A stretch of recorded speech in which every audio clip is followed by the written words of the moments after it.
Hola, amigos, and welcome to the last show on Televida. I've always been a fan of the supernatural. I've always been a fan of this show called In Search of with Leonard Nimoy, and that's when I first found out about Bigfoot.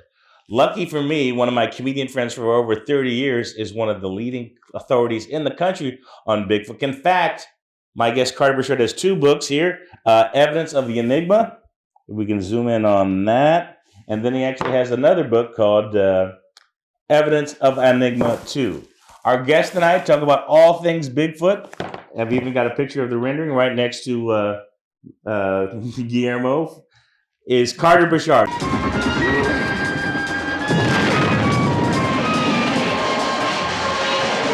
Carter, thank you for being on the show. Thanks a lot, Elliot. Good to see you again, man. So tell me about this. I know you as a comedian. That's what you were doing when I met you, right? Yeah. So you started off as a comic, right? Yeah. Or a band member. Which one was it? I was a drummer for 20 years, and I moved to Kansas City. I was doing improv in Dallas, where I'm from, and an improv troupe, and I moved here and did improv and sketch. But you weren't just a drummer. I think you're selling yourself short. You've opened up for some pretty big bands. Yeah. No, some of my bands back in the day in Dallas, we opened for The Who in '72. We opened for Taj Mahal, The Cars, Journey, Springsteen, before any of those people were anybody.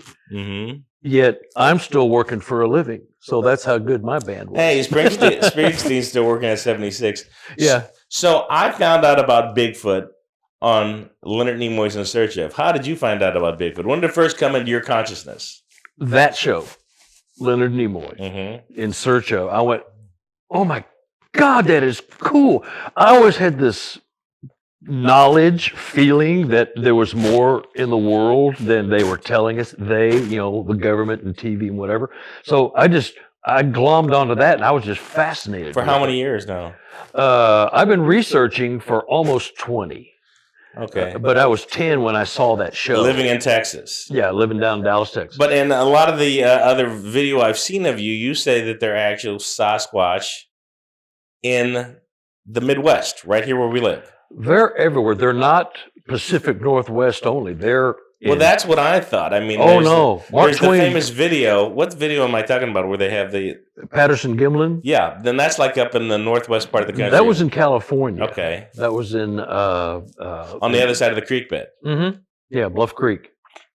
And so they're right here in Kansas City, Liberty, Overland Park, and corporate. I mean, I've had reports from all over this area. Well, let me ask you this. With everybody's cell phone so omnipresent, how come they aren't able to catch them on their cell phones?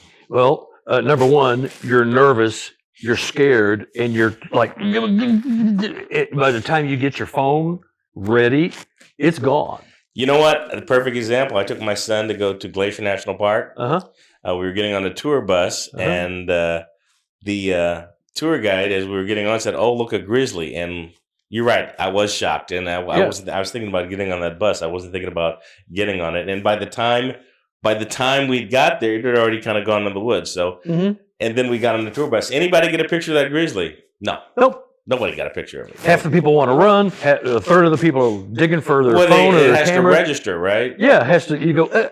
Oh wait, I'm scared. I can't do this.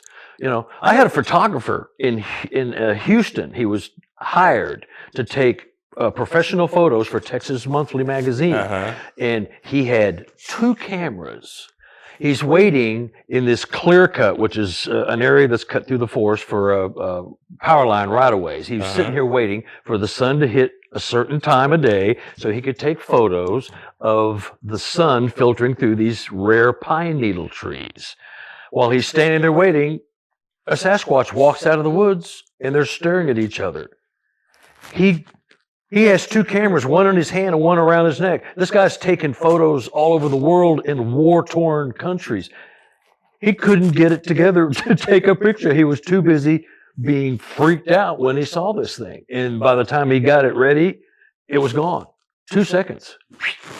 So that's why there's no photos. Okay, I'm going to where do they sleep? Wherever they want. No, but seriously, they sleep. Do they cohabitate? Or if there's one, there's many? I mean, it's like when you see a deer, I freeze up because if I see one deer, there's probably 3 or 4 more running around. Exactly. They have families and clans. So there's always one awake, a watcher, who is watching while everybody else sleeps. And he just, when it's time for him to crash and somebody else takes over, that's kind of how they operate. What do they eat? They're omnivores, which means they eat anything. Deer is their main source of protein. They run down deer, they break a hind leg, so they incapacitate them, and then they break their necks, and there's dinner. Oh, I get But it. they eat berries. What about livestock? I mean, did they see some cows out in the farm where they would take out a Cattle cow? disappear. Dogs, they don't like dogs. The dogs disappear. I've heard that. Yeah, they don't like dogs, and they though they say they smell like a big wet dog, right? Yeah. But dogs, the ones that are not fearful, will just run straight after them, barking like any little yip yip dog will do. And if they run into the forest, chase them down, you don't see them again because they don't like dogs. Dogs have no fear, but they in the same sentence they understand the alpha predator. And many dogs will cower and run away, but they're so my dog would do. Yeah. My dog would cower and run away. So tell me about, because of this show we're taping in Kansas City, tell me about, have you had any personal Bigfoot encounters yourself? Oh, yeah. I've seen them 3 times. All right. Twice. Time number 1. Number 1. I was leading an expedition, Missouri, 2014, down to Mark Twain National Forest, where most of my research is done. And we had some expedition goers that were lost. And so I was with my other group waiting for them to come around a corner because they couldn't find us. They were lost. We had bad radio. So I'm scouring the night sky, the trails, looking for them to come around. I see a heat signature. I'm going, oh gosh, finally they're here. Mm-hmm. It comes around the corner. It was a Sasquatch. It took 1 step, 2 steps, and it just vanished right before my eyes. Stop. What do you mean by vanished? Explain that to me. It disappeared. Like literally a flash bulb went off. If you're familiar with thermal cameras, you're looking at a heat signature. Yeah. It is a 7.5, 8 foot tall humanoid being. It did not know we were there. When I saw it, it realized we were there, and it just clicked itself off. I can only equate this, folks, to the original Predator movie with Schwarzenegger, where he has all the heat signatures. They can't see him, but it's all heat signatures, and that's the kind of equipment you had, right? Yeah. And it just disappeared. And the group I was with they're dumb apes only, and that's all they are, which is the division in the Sasquatch world is my side, which is the paranormal quantum aspects, and it's a dumb ape that just happens to have not been discovered. Well, that doesn't work when you see some of the things they do in the people I've interviewed for these books. The things they tell you are off the charts. There's Star Trek, space age, quantum, sci-fi kind of things. And you hear them from thousands of people, hundreds of people. When they keep telling you this, there's something to it. It's not just, I haven't run into all 10,000 quacks in the United States. Well, let me ask you this. You've interviewed a lot of people for both these books, right? Both these books, we'll show them again. Mm-hmm. Has anybody said a story to you that says, and you believe, but this doesn't pass the smell test of the story that they're telling you? Yeah, there's a few. There are a few that will actually try to what are the red flags there? I hate to give away a secret, but there's a way you can interview somebody 3 or 4 times. You can ask them the same question several different ways, and they have no idea. The hoaxers cannot remember their lies. So you trip them up, when they can't get the facts straight, then you start asking them more and more questions, and they fall apart, And I've had a few of those. I don't interview many of those people in person, but on the phone or on a Zoom call, and I'm talking, and you just realize this person's yanking my chain, So I'll just excuse myself. Hey, thank you for the information, and I go on about my way. Move on. Well, actually, we're going to take a quick break, so some Bigfoot footage. But when we get back, I want to ask you specific questions about the best Bigfoot stories in these 2 books. We'll be back on The Last Show with Carter Bouchard on Televida.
Welcome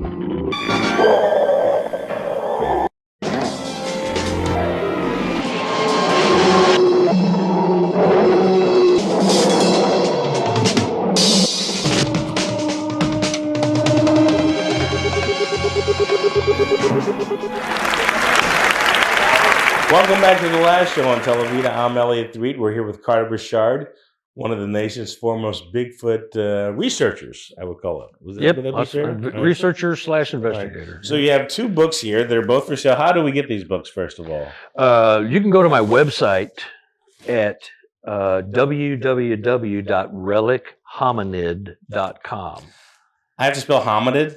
RELICHOMINID, relichominid.com. That's good enough for me. I don't know how to spell any of those words. Yeah. So when you buy a book on Amazon, they always tease you. You buy a book and they tease you what's inside. They tease story to sell the book. So I'm going to ask you to tease me with a story about what's inside these books. Let's start off with the first one, Evidence of Enigma, your first Sasquatch book.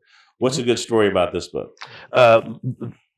There's several good stories. This is really, if you don't know much about Sasquatch, this would be one to start with, because I go into structures, how they have a language, how they can count, and they do count.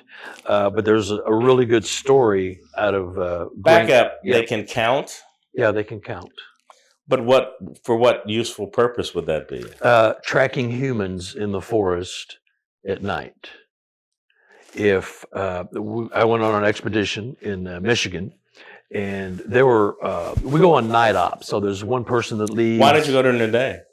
Well, nighttime's when the activity is. So they're like bats. They're nocturnal. They Okay. feed at night. Okay. When the humans are home in bed, curled up in their cozy beds, they're out at night feeding themselves. Uh-huh. You know? Well, where do they sleep during the day where they can't be caught by people hiking around? Nests. They make nests in the middle of the forest, caves. You know, they go to such godforsaken places in the woods that you just can't, or you can't get there or can't find it. They go so deep in the woods that if you found their place, you might never come back. They wouldn't harm you, but it's just so rugged and desolate. So they're where nobody else can find them. That's how they sleep. I could get into the paranormal aspects of what they're supposed to be able to do, which I believe is that they can go into other dimensions. And so they could be standing right there and just disappear, but they're still right there. They're in another dimension. Well, that sounds like it's in stage 2. Tell me about this one story here. Okay. The story I want to focus on there happened in Green Valley, Missouri. I know where that is. 2015. The guy called me and told me that he was hunting on private land. And he was about 16 feet up in a blind, in a tree blind. And he sees a deer run by him. And before he could even get his crossbow ready, he hears a bunch of noise off to the left from the area this deer came from. Now, the deer just ran all the way. The deer came, okay. Yeah. And he hears all this racket. And so he gets his bow ready. It's a crossbow, not a standard bow, but it's a crossbow. And the noise stops, and he hears something behind him, and he's in this tree. 16 feet up. Yeah, he hears this heavy breathing and and he's freaked out. He's never heard that. He didn't know what it was, and it was behind him. It was behind the tree he was 16 feet up in. And so he's perfectly still. He's looking around. He can't see. Finally, this creature comes around the tree, and it's a Sasquatch. It is probably the Sasquatch that was chasing this deer. This Sasquatch walks out into the path that this deer took. It stops, it looks up, and looks right at my hunter. They're staring at each other.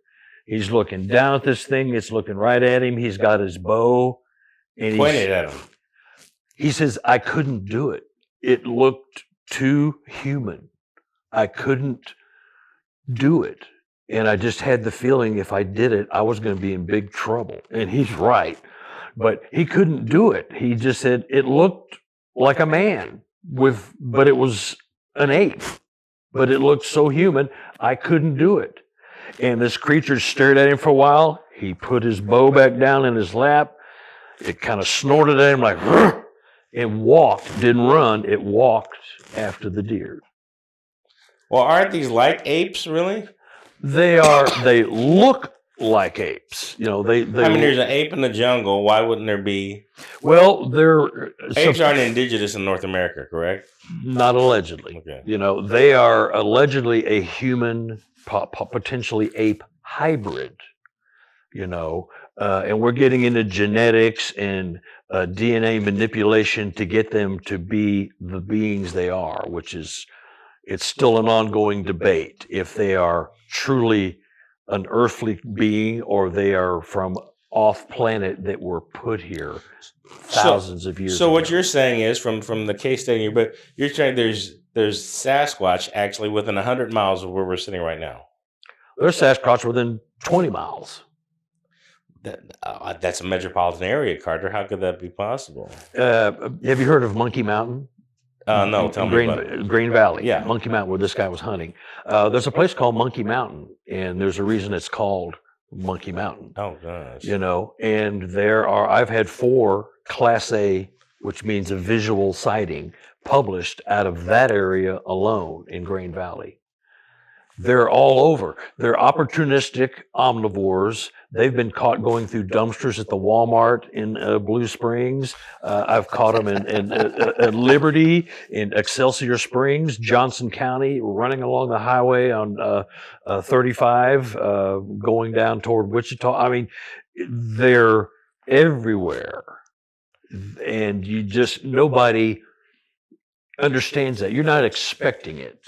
No, I wouldn't be expecting a Bigfoot looking at a dumpster in a Walmart. But tell me about, we're going to go to story number 2. We're going to go to the second book, Evidence of Enigma 2. Now, there's a story in here you want to talk about. Yeah, there are multiple stories, but one in here that goes into the UFO potential connection is there's a gentleman who owns a very successful high-tech company in the New England state. And he contacted me after hearing me talk on a talk show about this first book. And he wanted to talk to me about missing time. So It's common theme with UFO and UFOs, UFOs, missing time, and screen memories. So he's working on this house in the middle of the woods. His wife is pregnant. They have one daughter. She's pregnant with another child. The cabin they have is too small. So he is running his very successful software business during the day, and he comes home and is the general contractor for the addition to his cabin in the middle of the woods, in the middle of nowhere. So, and his wife moves out of the house, and she's staying with family about 25 miles away while the guys work on the house. One night he's there with his attack dog, about 11 o'clock at night, getting tools put away, and the dog alerts to something. And the dog is it's an attack-trained German Shepherd, 110-pound badass dog, but it does nothing. It just Cowers? Stares. It doesn't cower, but it just stares. It doesn't alert. It's trained to alert. And he says the keywords, and the dog just stares at him. He looks in the direction this dog is keying on, and he sees a really large Sasquatch walking right at them. It's probably 50, 60 feet away. It's a full moon. He can see clearly what it is. It's a Sasquatch walking right at him and the dog. He says, I'm out of here. So him and the dog retreat to this travel trailer where he is staying in while he's building his house. When he gets into the house, he can see the Sasquatch is walking around the house. He can see it walking around. It's slapping on the side of the trailer, which is a typical behavior. And he's freaking out. He goes, oh my God, I didn't get my gun. And so he looks in the kitchen for a weapon. He finds a butcher knife. So This isn't going to end well. Yes, it does end well. All right. It's got a good ending. So him and the dog run into the bathroom, the one bathroom. And you know how if you've ever been in a travel trailer, the bathroom is about the size of this area behind your desk. There's room for him and this dog. They're certain this Sasquatch is going to come in and Rip the door out. them and eat them, or whatever he thought at the time. He's standing there with this butcher knife pointed at the door in the bathroom. It's 11:30 at Mhm. night, him and the dog is right next to him over here. Next thing he knows, he wakes up. It's 5:30 in the morning. You missed time. Missed time, 6 hours. The only thing that woke him up was the workers getting there in the morning. But what about the German Shepherd that was with him? It was right next to him. It never moved. It was, dogs don't sleep standing up, but it was in a trance. He did this. The dog was just leaning up against him, but his eyes were wide open. The odd thing was he was totally refreshed. Like he had not been sitting here like this for 6 hours. If you sat like that and all tense and nervous, he woke up like it just I hear that happens with hypnosis too. People wake up refreshed and everything like that. Mm-hmm. Well, in a couple of stories, you told me that you've actually seen Bigfoot, Sasquatch. Is that called Yeti? Is that a different one? Yeti is the abominable snowman. It would be the Himalayan version. Is it the same species? We believe them to be the same species, Okay. Offshoots. But their fur is white. Their fur is white because, eventually they need to blend in for protection. Mm-hmm. So the Sasquatch that we all are familiar with are brown. They colors change. Some are white, some are blonde, reddish brown, orangutan colored, dark brown, black. How come people wouldn't find Sasquatch scat all over the forest? They do find scat. You'll find scat that is probably twice as big around as a paper towel roll. Oh, wow. The cylinder, the middle cylinder. It's pretty good size. And it's like a rope. It comes out in one big line. Just like humans. At least they have good fiber. Yeah, they have good fiber. They're omnivores. They eat berries. They eat twigs, roots. Deer, turtles, raccoons, whatever they can find. Okay, tell me about. I'm going to ask you. How was it? In some of your stories, I hear that Bigfoot's actually put on human clothing. There are a few reports, which is odd. Even I, as a researcher with a pretty open mind. So what do you? When somebody comes up and says they saw Bigfoot in a clown outfit, what do you say? Well, it could be. This is all theory now because this is just coming out. That it might be the screen memory. I'm going to put myself. So you think of something else when you're seeing this. Mm-hmm. A lady came up to me at a conference and told me about a sighting of a Sasquatch wearing a black jacket and black slacks crossing the road on all fours at State Avenue, just east of 435, over there by the Legends, over by, where's the old dog track? Yeah, the Woodlands. Woodlands, yeah. She pulls up to a stoplight, and as she's pulling up to the light, she sees the car next to her. Mm-hmm. The guy is inside. The car is kind of rocking, and he is pounding on the windows. He's trying to open the doors. He's trying to do all this. His face is red. He's crying. He's screaming at the top of his lungs. And she pulls up all the way, even with his car, waiting for the light to change. And she sees a Sasquatch on hands and feet. Now, this is how they run on all fours, is hands and feet, not hands and knees. This is why I don't think she was BSing me, because somebody who has seen these knows how they run. Mm-hmm. And not on the, like if humans, we motivate on ground on hands and knees. They are literally on their hands and feet with their butt up in the air and their back is arched. So she sees it. And it's walking across on its hands and feet. Its back is arched. It comes out to about her hood on her car. And this guy is still just freaking. He's been sitting there for a while. He can't get out of his car. He can't do anything. And then she starts, freaking out. I go, oh my God, what am I seeing? The light changes and she goes, I'm out of here. It went across the road. She gets about 3 blocks up and she looks in the rearview mirror. That guy is still sitting at the light. Freaking out. The car is still he can't do anything. And it was one of the weirdest tales I've seen. I know a lot of people thinking right now, oh, all right, and I can't say that didn't run across my mind. Mm-hmm. But for her to describe the way they locomote themselves on ground is too accurate. They don't run on hands and knees. They run on hands and feet, and their butts and their backs are arched and up in the air. that's just odd. Some of those, So she had some of the right key points. she had some of the right key points. And when she told me the story, she was so sincere. She said, everybody laughs at me. I just want to tell you this. She didn't want any money. She didn't want a free book. She didn't want anything, name and lights, nothing. She just wanted to get it off her chest without somebody laughing at her, you know. And so that's what happens with a lot of the stories, you know. We're going to tell us where we can get these books again, my friend. You can go to www.relichominid.com, RELICHOMID, relichominid.com. And Are you going to be on any other podcasts in the future coming up we can plug? I'll be on Everything Imaginable next Tuesday about 7:30 in the morning is when we tape, and it gets replayed live, you know, later on in the day. So, well, I will be looking. This is my introductory lesson in Bigfoot from Leonard Nimoy and Sochev to Carter Bouchard. Thank you so much for being on the last show. Thanks for having me, man. Good to see you again. Hasta la vista.